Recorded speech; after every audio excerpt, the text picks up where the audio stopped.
Estamos aqui no mercado de Limpopo, onde viemos acompanhar uma ação promovida pelo município em parceria com o gabinete de esposo da governadora da província de Gaza. Estamos aqui a ver em loco uma ação de limpeza onde o esposo da governadora está aqui a trabalhar. Bom dia, como é que se sente? Bom dia, muito bem, graças a Deus. De onde é que vem esta ideia de fazer uma campanha de limpeza neste ponto? Bem, as jornadas de limpeza são muito importantes para termos um ambiente limpo, não é? Mais são e saudável. E este local, o mercado de Limpopo, é um mercado que vende produtos, vende víveres para a comunidade. Ela deve estar limpa. E estas ações, sobretudo, têm como objetivo a educação ambiental, as boas práticas de higiene e saneamento do meio. Portanto, aqui é um local onde precisa-se a nossa presença, o nosso envolvimento, com a presença aqui dos munícipes, incluindo crianças, mesmo para passar essa mensagem das boas práticas.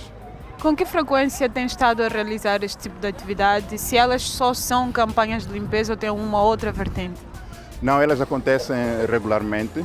No início, iniciamos as atividades em jeito de campanha e isso despertou e impulsionou os municípios, os governos locais a realizarem com maior frequência. No caso da cidade de Xai-Xai, todos os sábados, as manhãs, eles fazem jornada de limpeza nos mercados, portanto coletiva. Fazem limpezas todos os dias, mas a do sábado é a mais intensa. Portanto, todos os sábados acontece. E em termos de resultado, tem visto que estas atividades trazem um elemento diferente? Antes delas, como é que era em termos de aparência, o próprio mercado, a cidade? E com estas atividades melhorou alguma coisa? Os resultados são muito bons, portanto, os nossos mercados apresentam-se cada vez mais limpos e, sobretudo, os munícipes que estão cada vez mais conscientes das boas práticas. O que nós vemos aqui é lixo muitas vezes deitado por pessoas que passam. Elas não se importam, compram uma garrafa de água, um refresco e deitam o recipiente depois de tomar.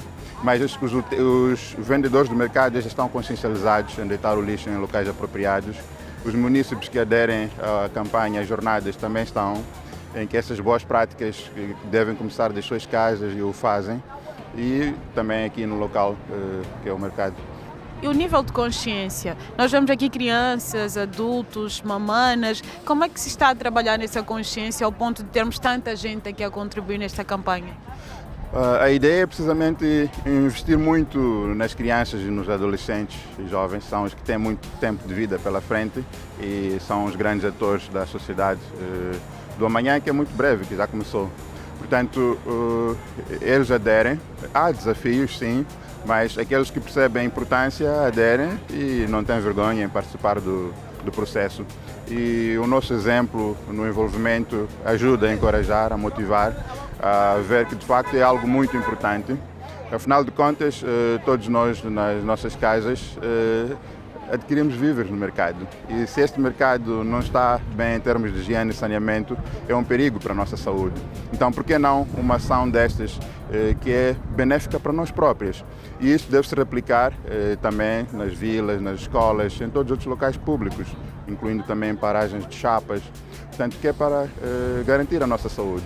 O nosso meio ambiente em condições é bom para nós próprios. Qual o próximo passo? Quais são os próximos desafios? Onde é que vocês querem chegar como meta? O desafio é consciencializar cada vez mais pessoas. Portanto, há muita gente que ainda não está neste processo. Como pode observar, o lixo que nós estamos aqui a varrer, a recolher, é fruto de pessoas que não estão conscientes sobre as boas práticas. Então precisamos de fazer mais trabalho de advocacia e sensibilizar, não apenas sensibilizar, mas sim consciencializar mais pessoas. Portanto, o alcance ainda é grande. Mas estamos a caminhar para lá. Atividades de género acontecem não só na cidade de Xai-Xai, mas também em outros distritos. A partir do ano passado, lideramos o processo da campanha mundial da limpeza na província de Gaza e conseguimos a participação de todos os distritos, todos os municípios envolvidos. E foi algo muito bom. Num único dia, 14 distritos em ação, cerca de 12 toneladas de lixo recolhidas, cerca de 12 mil voluntários a participarem do processo. É algo que está a pegar e penso que pode ir muito mais além. Gostava que, em jeito de fecho, fizesse referência às outras atividades realizadas pelo gabinete, todas viradas na questão ambiental. Nós criamos um programa, que é o programa Jovens de Sucesso, onde o público-alvo são adolescentes jovens, e um dos temas principais abordados foi precisamente o ligado ao ambiente. Portanto, o programa Jovens de Sucesso traz 3 componentes. Uma componente que é uma palestra sobre um tema relevante, e nestas palestras trazemos pessoas de grande referência nacional. E temos a componente de cultura, onde são os próprios adolescentes jovens a apresentarem shows culturais. E concurso de cultura geral, onde estimulamos a aquisição de conhecimento, não apenas a concentrarem-se num canudo, que é a tendência atual, mas sim a priorizar o conhecimento. Portanto, este programa, logo após a primeira jornada, em agosto de 2015, realizamos uma operação de limpeza na praia de Xai-Xai, Operação Caco, onde tivemos uma participação massiva de adolescentes, jovens e crianças, que é o grupo principal que nós queremos educar. Portanto, significa que surtiu efeito. Tivemos cá o Carlos Serra a ministrar a palestra, e depois veio com Ntumbuluco apoiar a jornada de limpeza, e foi ótimo. E depois fomos realizando trabalhos com as escolas. Grande número de escolas têm núcleos do ambiente, onde periodicamente eles realizam jornadas de limpeza, cuidam do jardim, das suas escolas, e essas práticas sempre são disseminadas pelas suas casas. Portanto, é algo que traz algum resultado. Um conselho que queira deixar a quem nos está a ver agora, as crianças, adolescentes, os adultos, em jeito de fecho? O meu conselho é que nós devemos cuidar do nosso meio ambiente. Portanto, os maiores beneficiários disso somos nós. As más práticas ambientais têm reflexo direto na nossa condição de vida. Portanto, é algo que nós devemos agir com consciência e com rapidez. Nós observamos que muita gente, quando viaja para o exterior, muda o seu comportamento, não deita lixo em qualquer sítio, deposita em locais apropriados, mas quando estamos aqui no nosso país a coisa muda. Significa que algum nível de informação existe, mas falta a consciencialização própria para que não continue a perpetuar essas práticas. Portanto, o conselho é que esta prática comece nas nossas casas e seja alastrado pelas famílias, pelo bairro, pela comunidade, locais de trabalho, e ela vai trazer grandes resultados positivos para nós próprios. Senhor vereador, por que a realização desta atividade nesse espaço? Muito obrigado pela oportunidade. Nós, como Conselho Municipal da cidade de Xai-Xai, temos vindo a fazer regularmente campanhas didáticas de limpeza, mas desta vez o fazemos a convite do esposo do gabinete do esposo de Sua Excelência Governador da província de Gaza, no âmbito do projeto que tem vindo a realizar, Let's Do It, que é uma campanha mundial de limpeza, e juntamos o útil ao agradável. Então significa nós fazemos essa limpeza, sensibilizando o nosso município, mas acima de tudo aos nossos vendedores para a convivência sã e manter sempre o nosso mercado limpo. Estamos sempre presentes neste mercado a fazer regularmente as nossas campanhas.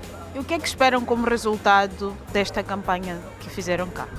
Nós esperamos que convivamos num ambiente bastante saudável, termos a situação da limpeza consciencializada para todo o vendedor, termos a situação dos produtos que estão sendo vendidos bastante saudáveis, e cada um transmita esta ideia de saneamento do meio ambiente, sobretudo em cada vizinho, na sua casa e para todos os municípios. Então nós achamos que vai ser uma campanha didática e cada um vai fazer a sua parte. E além da limpeza, o que é que vocês propõem fazer mais em relação ao meio ambiente? Em relação ao meio ambiente, nós temos feito sempre a limpeza das valetas. Mesmo aqui a nível desse mercado, estamos a fazer uma intervenção em termos da colocação das tampas nas valas. Fazemos a limpeza e, acima de tudo, estamos a fazer também a cobertura do próprio mercado para conferir mais estética, mas também construímos os alpendres. Os alpendres que vão dar alguma sombra e alguma sustentabilidade para a convivência com o meio ambiente. Como tem sido ou qual é o feedback que tem tido das pessoas? Qual é a resposta que tem tido em relação às atividades?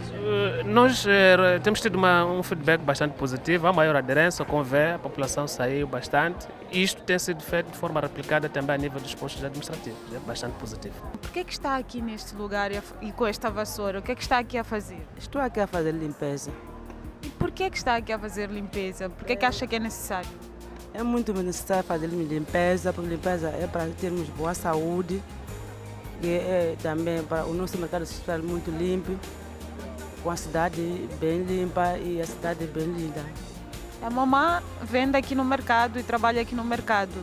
Acha que é vantajoso as pessoas se juntarem para fazer este tipo de atividade, este tipo de campanha? Sim, tem muita vantagem, sim. Por que acha que é vantajoso?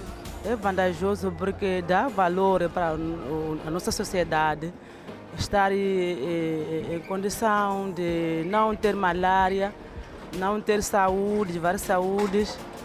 E é muito importante, sabe, fazermos limpeza. A mamã se responsabiliza por replicar, fazer mais campanhas como estas aqui no mercado? Muito certo, muito certo. Podemos voltar aqui e testemunhar? Voltar mais vezes, até pode multiplicar e vir aqui, fazer limpeza conosco. Estamos aqui nesse espaço que é o Mangal de Maelene e viemos aqui conhecer a atividade que é feita pela Direção Provincial do Ambiente. Vamos ver o viveiro e perceber como é que isto funciona e como se está a fazer o trabalho de reaproveitamento ou restauração do mangal. Mas vamos conversar com alguém aqui que entende muito bem de mangal. Aqui estamos a preparar os viveiros, as mudas, não é? De mangal, para posteriormente irem ser plantados, porque estamos no processo de reflorestamento após a destruição de 2000, porque o mangal ficou totalmente destruído. E como é que tem sido este processo? É difícil fazer este restauro do mangal? Estas mudas de viveiros são difíceis de encontrar? Qual é o processo à volta disso? Difícil é porque primeiro temos que preparar os solos. Os solos não podemos preparar só assim, não é? É preciso um pouco de estrume para ver se pode crescer muito cedo possível. Então preparamos os solos, fizemos empacotamento dos vasos, não é? Depois temos que fazer. Antes temos que procurar as sementes, não é? Então depois preparamos os solos e repicamos. Depois sempre temos que fazer a monitoria, não é? Todos os dias. As regas são 2 vezes por dia, portanto é um pouco difícil por causa disso. E não só, é preciso passar sempre a mover as teiras, não é? Para não estarem duras, porque se estiverem as teiras duras, como estão nos vasos, não crescem bem. Então é preciso dentro de uma semana sempre a mexer, enquanto que diariamente deve-se regar 2 vezes. É um processo um pouco complicado. E de onde é que vem esta semente deste tipo de mangal? Onde é que encontram exatamente? Como aqui não tínhamos, sempre levávamos em Maputo, em Montanhano. As primeiras sementes levávamos lá. Mas agora localmente temos tido, apesar de não termos muita semente, mas já temos tido semente a partir daqui mesmo. Por exemplo, essa espécie aqui, assim como a outra que não tinha desaparecido definitivamente, que é a Vicênia marinha. Vamos só perceber, esta é uma espécie e aquela outra espécie. E o processo de plantio, de toda a produção, é igual para as 2 espécies ou é diferente? O processo de plantio é igual, não há diferença nenhuma. Pois porque a floresta nunca pode se encontrar uma única planta, é preciso uma diversidade, não é? Portanto, temos feito a mistura. A forma de cavar é a mesma, a forma de pôr as plantas nas covas é a mesma, a medição é a mesma. Quanto tempo leva para este mangal estar a esta altura? E depois daqui para onde é que ele vai? Já vai para o espaço onde vai crescer o mangal? Como é que isto funciona? Sim, as plantas no viveiro ficam mais ou menos, 6 meses, no mínimo 6 meses. Mas não só contar os meses, temos que ver qual é a evolução de cada planta, porque não podemos levar uma planta que não tem uma boa altura ou que não tem aquilo. Quer dizer, a gente, como trabalhamos com ela, conseguimos ver se esta planta dá para ir porque se levarmos de qualquer maneira, pode não sobreviverem lá. Então são 6 meses no mínimo e depois são levadas para o campo definitivo. Nós temos feito o mapeamento de onde podemos ir pôr. Então cada espécie tem onde pode se colocar. É claro que a diferença do plantio pode ser da forma em que o solo está, não é? Porque há certas espécies que precisam o solo muito úmido, que todos os dias recebe as águas, não é? Por exemplo, esta espécie aqui que está sempre dentro da água, assim como a Avicênia. Em jeito de fecho, queria só que explicasse o que exatamente as mamanas estão aí a fazer. Elas vão retirando algumas coisas da própria planta. Isso é bom para a planta ou não? Em jeito de fecho, bem resumido. E conforme eu teria dito, não é? As mamanas aqui estão a preparar, estão a fazer a monitoria. Estão a fazer a monitoria porque há certas plantas que não estão boas, algumas folhas estão a secar. Então temos que tirar uma forma de podar, porque depois de tirarmos as folhas que não estão bem, então a planta, quer dizer, para nós conseguimos ver que essa planta não está de bem. Então o que podemos fazer? Podemos tirar por do lado ou podemos intensificar as regas para poder estar bem. Portanto, estão a fazer monitoria. E assim é muito bom para a planta, porque essas plantas gostam de ficar nos lugares um pouco limpos, né? Muito obrigada por passar essa experiência tão boa. Queria agradecer e se quiser deixar algum conselho para quem está agora a ver, como é que eles podem preservar o mangau em jeito de conselho? Sim, mangale é uma espécie muito, muito importante, porque não é só importante porque o mangale é berço do pescado, mas sim mangale serve também para certo medicamento. É muito melhor e é muito bom mesmo conservar o mangale, porque é uma espécie um pouco rara, uma espécie que alimenta o mundo, uma espécie que ajuda a crescer. Sim. E o mangau é o berço do pescado. E é justamente este berço do pescado que eu convido-lhe a conhecer. Vamos ver o processo a seguir a estas mudas? Vem comigo, até já. Estamos aqui nesse espaço onde temos uma segunda fase do plantio do mangau. E nós temos aqui alguém que vai demonstrar como este processo acontece. Nós trazemos aqui a muda de mangau e o que é que acontece a seguir? Aqui vamos cavar. Depois de cavar, então tiramos o plástico e introduzimos a planta junto aos solos na cova. E depois tapamos. Portanto, o buraco há de ser feito aqui e esta planta será colocada aí. O mangau assim surge. É este processo fácil que qualquer pessoa pode fazer. É muito fácil. Qualquer pessoa pode fazer, não requer muita técnica, porque a técnica está na produção das mudas. Pronto, tiramos o saco preto e fazemos o buraco. E depois do buraco é só colocar a planta. Assim, colocando a planta toda ela parte do solo tem que estar dentro de uma topa, não é? Depois tapamos. Não podemos calcar, porque é para permitir que quando a água do rio vem, entra e pode molhar todo ele o solo que traz com a muda, não é? A muda tem de ser colocada sempre próxima à água do mar e a água tem de ser salgada. Porque todos os dias tem que receber a rega 2 vezes. Sim, como planta aquática, não é? Sim. E quanto tempo leva para ela fixar no solo? E qual é o processo a seguir? Para se fixar no solo, leva mais ou menos 20 ou um mês para se fixar e começar a tirar novas folhas.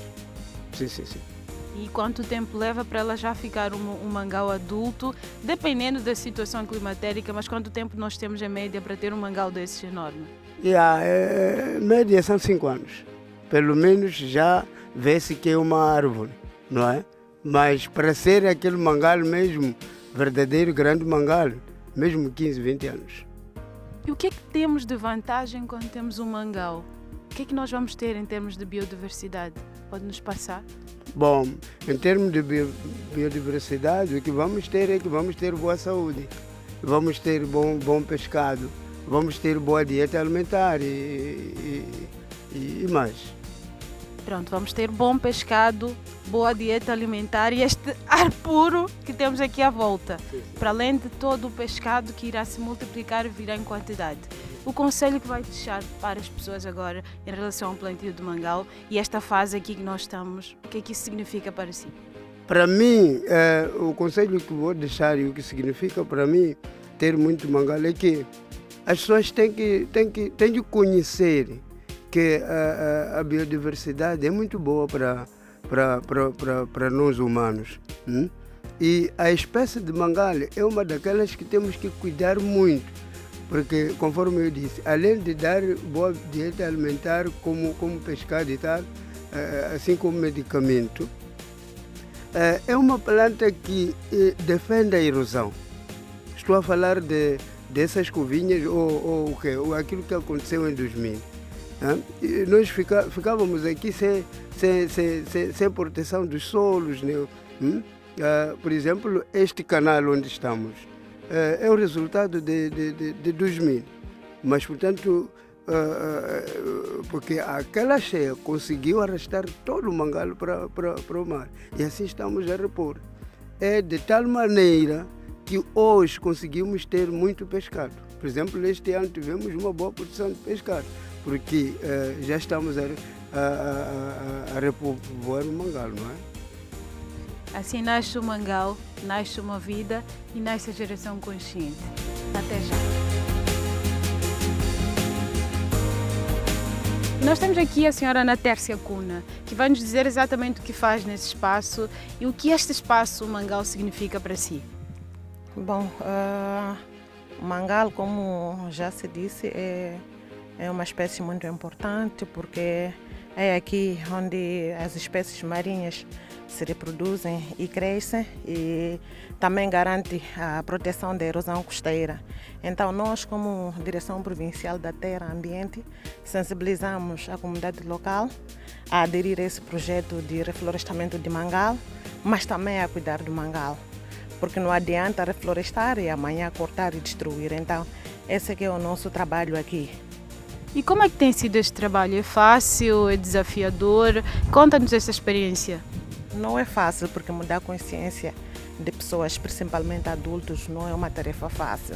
Então, é um trabalho desafiador. E, como é um desafio, o que é que nós temos feito? Temos trabalhado também com as escolas, criamos clubes ambientais nas escolas, que é para garantir que as crianças, desde o pequeno, já cresçam com essa consciência ambiental, portanto, saber da importância do mangal, que é para poderem preservar. Então, amanhã teremos uma geração consciente.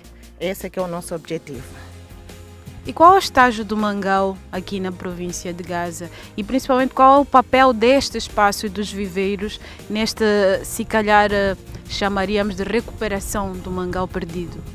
Bom, o estágio é este, podemos dizer que é satisfatório. Já conseguimos reflorestar uma boa área, temos aí o apoio do viveiro, então com o viveiro conseguimos ter várias mudas para podermos fazer face a esse nosso grande desafio. E quais são os desafios para os próximos anos? Qual é a meta que vocês pretendem alcançar em termos de mangais? Bom, é continuar a reflorestar, continuar a sensibilizar para amanhã termos uma floresta, termos um pescado cada vez mais melhor. Então é que esse é o nosso desafio. Um conselho para quem está a nos ver agora na televisão? Bom, que todos tenham essa consciência da importância do mangal. Quem tiver oportunidade de reflorestar, que o faça. Quem tiver espaço, por exemplo, para cuidar do mangal, que também o faça. Essa é que é a mensagem que queremos deixar, que todos tenham consciência sobre o mangal, que também sensibilizem as suas crianças para continuarem a cuidar do nosso mangal. E desta forma natural, neste barco, nesta companhia maravilhosa, e depois de fazer o plantio do mangal, encerramos a geração consciente.